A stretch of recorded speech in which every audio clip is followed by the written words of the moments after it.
চিরদিনই তুমি যে আমার ধারাবাহিকের আগামী পর্বে অপর্ণা চলে আসে হরিপুর স্কুলে। সেখানে এসে দেখে যে একটা লোক বাচ্চাদের দিয়ে গা টিপাচ্ছে। সে বলে এখানে অ্যাডমিশন হবে না। অপর্ণা বলে তখন আপনি কে? লোকটা বলে মহিলা না হলে আপনাকে। তখন অপর্ণা বলে কি করতেন?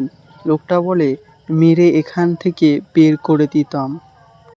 অপর্ণা তখন রেগে গিয়ে সেই লোকটার গালে ঠাঁটিয়ে চড় মারে। মারলে লোকটি পড়ে যায়। এইদিকে হরিপুরে গ্রামে চলে এসেছে আর্য অপর্ণাদের বাড়িতে। সেখানে অপর্ণার মা দেখে বলে আর্য সিংহ রায় এসেছে। আর্য বলে অপু কোথায়? বন্ধুরা, এই ছিল চিরদিনই তুমি যে আমার ধারাবাহিকের আপডেট। কেমন লাগলো? ভালো লাগলে চ্যানেলটিকে লাইক সাবস্ক্রাইব করে পাশে থাকবেন পরবর্তী আপডেট সবার আগে পেতে।